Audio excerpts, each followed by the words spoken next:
Bonjour à toutes et tous. On a le vent avec nous pour tous ces drapeaux multicolores. Je suis vraiment contente de voir qu'on est tous là contre ce projet de loi d'immigration. S'en prendre aux étrangers et faire croire que cela va résoudre le problème des Français, c'est minable, c'est petit et c'est irresponsable. Pour tous ceux et celles et ceux attachés à la devise républicaine qui fondent notre nation, le vote du 19 décembre scelle une rupture d'égalité entre résidents français et étrangers. Un principe auquel notre pays est fortement attaché et identifié.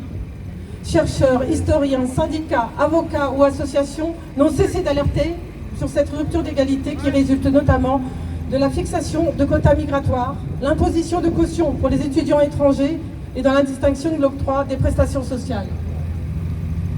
En plus d'une rupture d'égalité des droits, le projet de loi entérine une sérieuse atteinte au droit du sol en exigeant des jeunes nés en France de parents étrangers une démarche pour l'accès à la nationalité française dans les années précédant leur majorité, alors qu'ils sont nés et ont toujours vécu sur le territoire national. Un rapport de Terra Nova, publié jeudi dernier, confirme la subordination à l'idéologie du Rassemblement national. Sur les 15 points de la loi, le think tank reconnaît une proximité avec les propositions de Marine Le Pen pour 14 d'entre eux. En plus d'une rupture d'égalité, de l'aveu même de l'ensemble des observateurs de la vie politique française, ce texte représente une rupture politique inédite, tant son contenu reprend plusieurs marqueurs de l'extrême droite en matière d'immigration. 386 députés ont voté pour le projet de loi immigration. Il s'agit dorénavant de bien identifier le tournant que prennent pour d'inavouables enjeux électoraux les responsables qui s'allient à l'extrême droite sous couvert de la combattre. Le président de la République ainsi que la première ministre, encore en poste à ce moment-là, ont feint de remettre en cause la constitutionnalité de certaines mesures et ainsi saisi le Conseil constitutionnel. Pourtant, députés et sénateurs du parti présidentiel étaient bien présents dans les antichambres des parlements pour la négociation de ce texte de loi. Depuis plusieurs mois, la France est confrontée à une multiplication des actes fascistes et racistes, et les quotas morts ne sont pas épargnés. Il y a 2 mois, la Serre, lieu alternatif ici même à Saint-Brieuc, en a été la cible. Le mois dernier, c'était la mosquée de Guingamp, pour la première fois depuis son existence. Et la semaine dernière, celle de Morlaix a été incendiée, alors qu'il y avait des personnes à l'intérieur. Il y a eu Callac, Saint-Brévin et les profanations à la butte rouge à Pleuc. Ces actes sont inadmissibles. J'ai alerté à plusieurs reprises le ministre de l'Intérieur et le préfet de Côte-d'Armor à propos de ces groupuscules d'extrême droite qui s'organisent et sèment la violence et la haine sur le territoire.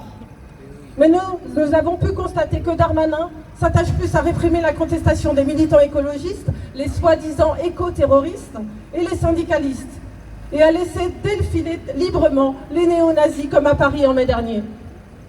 Le rôle de l'État n'est pourtant pas d'envenimer la crainte de l'autre à coups de mesures discriminatoires, de sécurité à géométrie variable et d'abandon de notre enseignement public. En promouvant les idées nauséabondes de l'extrême droite pour masquer les destructions de leur politique publique, le président Macron et son gouvernement nous engagent dans une direction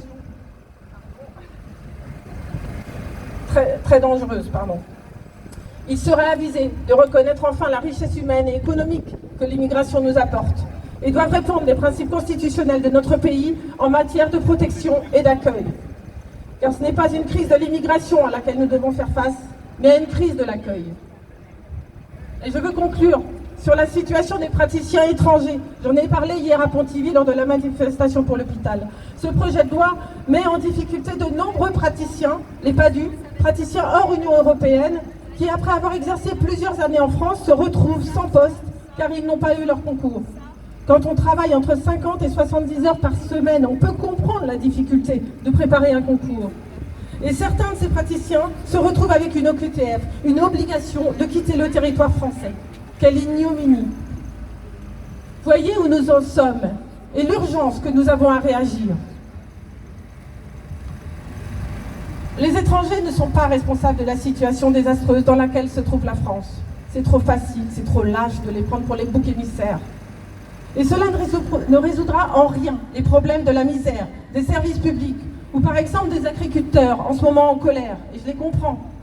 Ça fait des années que les gouvernements successifs, aidés par certains syndicats, les envoient en mur. Mais ce n'est certainement pas en mettant les étrangers dehors que cela s'arrangera pour eux. Nous demandons donc l'abrogation de ce texte de loi et réclamons des politiques publiques basées sur la solidarité, l'humanisme et le vivant pour que la France redevienne le pays des droits de l'homme. Merci.